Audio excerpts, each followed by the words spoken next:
ഒരാണാകട്ടെ പെണ്ണാകട്ടെ പടച്ച തമ്പുരാന്റെ മുമ്പില് അല്ലാഹു അക്ബർ എന്ന് പറഞ്ഞ് കൈകെട്ടുമ്പോ പടച്ച തമ്പുരാനുമായിട്ട് സംബോധനം നടത്തുമ്പോ അസ്സലാത്തു മിറാജുൽ മുഅ്മിനീൻ സയ്യിദുനാ മുഹമ്മദുർ റസൂലുള്ളാഹ്.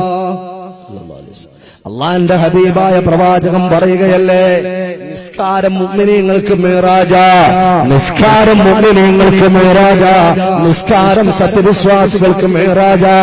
എങ്ങനെയാണ് ആ മിറാജ് ഉണ്ടാകുന്നത്? പടച്ച തമ്പുരാനുമായിട്ടുള്ള ലഹരി ഉണ്ടാകുമ്പോൾ, അള്ളാഹുമായിട്ടുള്ള ലഹരി ഉണ്ടാകുമ്പോൾ, ആ നിസ്കാരത്തിൽ ആത്മാവ് ഉണർന്ന് പ്രവർത്തിക്കുമ്പോ അതിന്റെ ഉടമസ്ഥനുമായിട്ടുള്ള കണക്ഷനാ കടന്നു പോവുകയാ, തമ്പുരാന്റെ ദർബാറിലേക്ക് ആത്മാവ് പറന്നു പോവുകയാണ്. അതുകൊണ്ട് എന്റെ പ്രിയപ്പെട്ട സഹോദര, എന്റെ പ്രിയപ്പെട്ട പെങ്ങളെ, നിന്റെ ആരോഗ്യ സമ്പൂർണമായ സമയത്തൊന്ന് കൈ ഉയർത്തി കെട്ടുമ്പോ പടച്ചവന് വലിയ സന്തോഷവാ. കാരണം എന്താണെന്നറിയുവോ? ആ സമയത്താണ് ആ യുവത്വത്തിന്റെ സമയത്താ ഏറ്റവും കൂടുതൽ ആളുകളെ നെറുകേടിലാക്കാൻ വേണ്ടി പിശാച് പ്രവർത്തിക്കുന്നത്.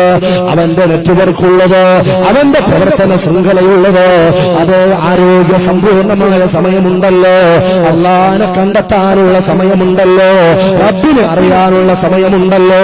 ആ സമയത്താണ് കൂടുതൽ ശ്രദ്ധയോടെ പിശാച് ശ്രദ്ധ കേന്ദ്രീകരിക്കുന്നത്. അല്ലാഹുവേ, അർഹമുർ റഹീമായ അല്ലാഹ്, മരിക്കുന്നതിന് മുമ്പ് നിന്നെയൊന്ന് ആസ്വദിക്കാനുള്ള തൗഫീഖ് നൽകണേ അല്ലാഹ്.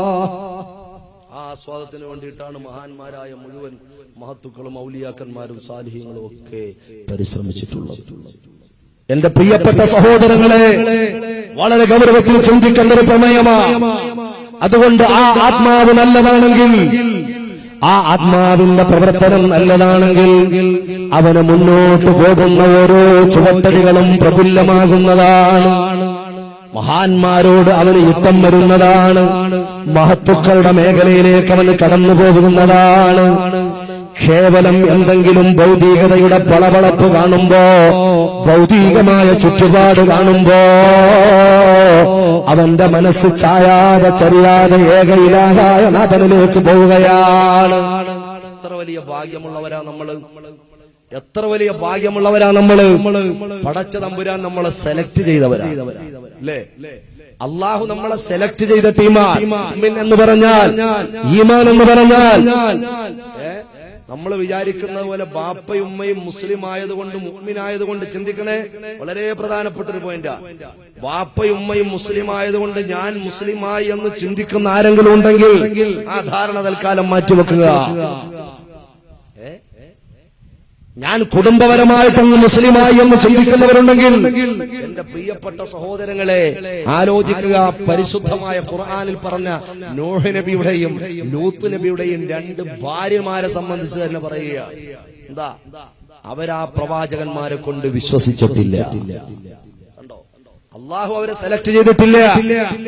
നൂഹ് നബിയുടെ ചോരയിൽ പിറന്ന സ്വന്തം മകൻ കുടുംബത്തിൽ പറഞ്ഞതുകൊണ്ടല്ല, അള്ളാഹു നമ്മളെ തെരഞ്ഞെടുത്തതാ, മറക്കണ്ട. നൂഹ് നബിയുടെ മകൻ, എന്റെ പ്രിയപ്പെട്ട സഹോദരങ്ങളെ, ജലപ്രളയത്തിൽ കിടന്ന് നട്ടം തിരിയുമ്പോ എത്രയോ തവണ പറഞ്ഞു നോക്കി സ്വന്തം മകനെ രക്ഷപ്പെടുത്താൻ. ഇല്ല, അള്ളാഹു ഹിദായത്ത് കൊണ്ട് സെലക്ട് ചെയ്തിട്ടില്ല. അബൂ ത്വാലിബിനെ കുറിച്ച് നമുക്കറിയാം. ഹബീബായ പ്രവാചകൻ ഒരുപാട് ഇഷ്ടപ്പെട്ടില്ലേ? ചെറിയൊരു ആശ്വാസം അല്ലാഹു തആല പരലോകത്തിൽ കൊടുക്കും. എങ്കിൽ പോലും ഹിദായത്തിന്റെ മധുരം വേണ്ടതുപോലെ നുകരാൻ കഴിയാത്തൊരു മനുഷ്യനായില്ലേ? ഞാൻ പറഞ്ഞു വരുന്നത്, കുടുംബത്തിൽ പിറന്നതുകൊണ്ടോ, കേവലം ഉമ്മയും ബാപ്പയും മുസ്ലിം ആയതുകൊണ്ടോ ഞാൻ മുസ്ലിമാണ് എന്ന് പറയാൻ നമുക്ക് അർഹതയില്ല. നാം മുസ്ലിമായി തീരണം. ചാൻസ് മുസ്ലിമല്ല, ചോയ്സ് മുസ്ലിമാകണം. ഞാൻ കുടുംബത്തിൽ പറഞ്ഞവനായിട്ട് മുസ്ലിമായി ഇങ്ങനെ പോകുന്നതല്ല. ഞാൻ ഇസ്ലാമിനെ തെരഞ്ഞെടുത്തവനായിട്ട്, ഞാനൊരു യഥാർത്ഥ മുസ്ലിമായിട്ട് അവരവർക്ക് അനുഭവപ്പെടണം. അല്ലാഹു ചിന്തിക്കാൻ തൗഫീഖ് നൽകുമാറാകട്ടെ. ആലോചിച്ചു, എത്രയോ മുസ്ലിമുകളായ ഉമ്മ ഉപ്പമാരുടെ മക്കൾ കാഫിറായിട്ട് ചത്തുപോയ ചരിത്രങ്ങളില്ലേ? അപ്പൊ ഉമ്മയുപ്പയും മുസ്ലിം ആയതുകൊണ്ട് മുസ്ലിമായി എന്ന് പറയാൻ നമുക്ക് നിർവാഹമില്ല. യഥാർത്ഥ സത്യവിശ്വാസിയെ സംബന്ധിച്ചിടത്തോളം അള്ളാഹു സെലക്ട് ചെയ്തവരാണ്.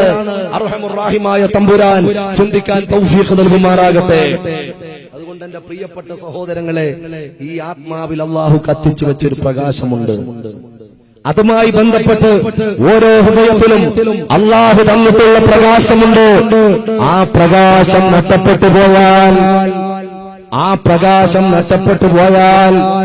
ആ പ്രകാശം എങ്ങനെയാണ് നഷ്ടപ്പെട്ടു പോകുന്നത് മറക്കണ്ട. അവന്റെ കരങ്ങളും അവന്റെ കാലുകളും അവന്റെ കാതുകളും അവന്റെ കണ്ണുകളും അവന്റെ ബാക്കി അവയവങ്ങളും പ്രിയപ്പെട്ട സഹോദരങ്ങളെ, ആ അവയവങ്ങളുടെ പ്രവർത്തനം കൊണ്ടാണ് കൽബ് നന്നാകുന്നത്. കൽബ് നല്ലവനാണോ നല്ല പ്രവർത്തനം ഉണ്ടാകുമെന്ന് നമ്മൾ പറഞ്ഞു കഴിഞ്ഞു. ഇനി ആ കൽബ് മോശപ്പെട്ടു പോകുന്ന രൂപം എങ്ങനെയാ? അവന്റെ പ്രവർത്തനം മോശപ്പെടുമ്പോ അല്ലാഹുവിന്റെ വിശുദ്ധമായ ഖുർആൻ തന്നെ പറയുന്നു, നരകത്തിൽ ആവലിച്ചു പോകുന്ന കൂട്ടക്കാരിൽ ഏറ്റവും പ്രധാനപ്പെട്ടവരാരാണ്? വലഖദ് റഅനാ ലിജഹന്നമ കസീറൻ മിനൽ ജിന്നി വൽ ഇൻസ്. നരകത്തിൽ പെട്ടുപോകുന്നവരിൽ ജിന്ന്, അതേ ഭൂതവർഗത്തെ, മനുഷ്യവർഗത്തിൽ നിന്നും ഭൂതവർഗത്തിൽ നിന്നും നരകത്തിലേക്ക് ആപതിച്ചു പോകുന്നവരിൽ ഏറ്റവും പ്രധാനമായിട്ടാരാ? അവരുടെ വിശേഷണം എന്താ? ഒന്ന് കണക്ട് ചെയ്ത് ആലോചിക്കണം. അല്ലാഹുവിന്റെ ഖുർആൻ പറയുകയാ, ലഹും ഖുലൂബുൻ. ആരാണ് മനുഷ്യന്മാരിൽ നരകത്തിൽപ്പെട്ടു പോകുന്ന ആളുകൾ? ഒന്നെങ്കിൽ മനുഷ്യനായാൽ അവന് പ്രത്യേകമായ പരിഗണനയാണ്. മുഅ്മിനായി കഴിഞ്ഞാൽ അവൻ യഥാർത്ഥമായ സത്യവിശ്വാസി ആയില്ലെങ്കിലോ അവൻ മൃഗങ്ങളുടെ പരിഗണനയിൽ അവനെ പെടുത്തൂല്ല. എന്താ പറഞ്ഞത്? മുഅ്മിനായി കഴിഞ്ഞാൽ, യഥാർത്ഥ സത്യവിശ്വാസി ആയി കഴിഞ്ഞാൽ, മനുഷ്യനായി കഴിഞ്ഞാൽ അല്ലാഹു മലക്കിനെക്കാളും ഉന്നതി അവന് നൽകും. പക്ഷെ അവന്റെ മാനസിക മൂല്യങ്ങളെ മാറ്റിവെച്ചാൽ, ആത്മീയമായ ചൈതന്യത്തെ ദൂരേക്ക് വലിച്ചെറിഞ്ഞാൽ മൃഗങ്ങളെ പോലെ ആകും എന്ന് പറയുന്ന ഒരു ഭാഷ ഖുർആൻ എടുത്തിട്ടില്ല. നാൽക്കാലികൾ നമ്മൾ പറയാറുണ്ട്, എടാ മൃഗത്തെ പോലെ ആയി പോയല്ലോ. വാസ്തവത്തിൽ അങ്ങനെ പറയാൻ പാടില്ല എന്നാണ് ഖുർആൻ പറയുന്നത്. മനസ്സിലായില്ല? നമ്മൾ എന്തെങ്കിലും ഒരു തോന്നിവാസം ഏതെങ്കിലും കുട്ടികൾ വേറെ നാൽക്കാലിയെ പോലെ ആയിപ്പോയി പറയാൻ പാടില്ല. അങ്ങനെ പറയരുത്, അങ്ങനെ പറയാൻ പാടില്ല, മോശമാണ് ഖുർആൻ. എന്താ കാരണം? സബ്ബഹ ലില്ലാഹി മാ ഫിസ് സമാവാതി വമാ ഫിൽ അർദ്. ആകാശ ഭൂമിയിലുള്ള മുഴുവൻ വസ്തുക്കളും അല്ലാഹുവിനെ പ്രകീർത്തിക്കുകയാണ്.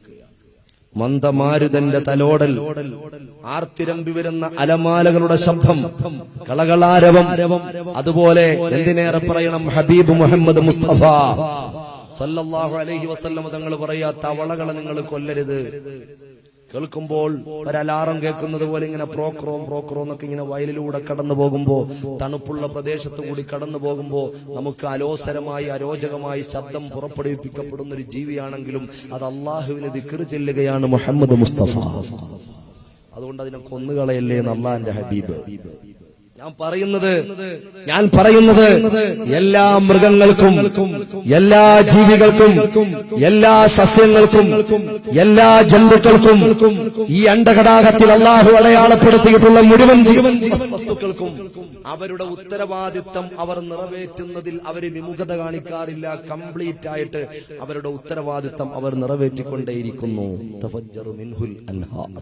പടച്ചവനെ പേടിച്ചിട്ട് പൊട്ടിത്തെറിക്കുന്ന കല്ലുകൾ വരെയുണ്ട്, അതിൽ നിന്ന് വെള്ളം പുറപ്പെടും. വിശുദ്ധമായ ഖുർആൻ.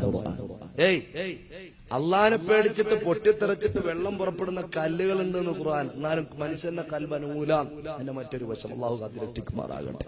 ഞാൻ പറഞ്ഞു വരുന്നത്, എന്റെ പ്രിയപ്പെട്ട സഹോദരങ്ങളെ, ഈ നിലയ്ക്ക് അണ്ഡഘടാകത്തിലുള്ള മനുഷ്യരല്ലാത്ത മുഴുവൻ വസ്തുക്കളും ജന്തുക്കളും അവരവരുടെ ഉത്തരവാദിത്തം പരിപൂർണമായും നിർവഹിച്ച് മുന്നോട്ട് പോകുമ്പോൾ വലിയ ഒരു ദൗത്യവുമായിട്ട് പറഞ്ഞുവിട്ട മനുഷ്യൻ ഉത്തരവാദിത്തം പൂർത്തിയാക്കിയില്ലെങ്കിൽ ഉത്തരവാദിത്തം പൂർത്തിയാക്കുന്ന ഈ പറയപ്പെട്ട ജീവികളുടെ കൂട്ടത്തിൽ അവനെ പെടുത്തുന്നത് ന്യായമാണോ എന്നാണ് ഞാൻ ചോദിക്കുന്നത്. മനസ്സിലായില്ല?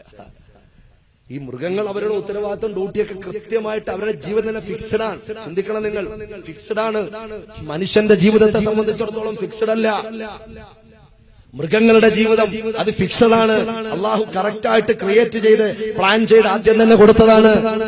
ആദ്യം തന്നെ നമ്മൾ പറഞ്ഞു മനുഷ്യന്റെ ജീവിതം വളർന്നുകൊണ്ടേയിരിക്കുകയാണ്.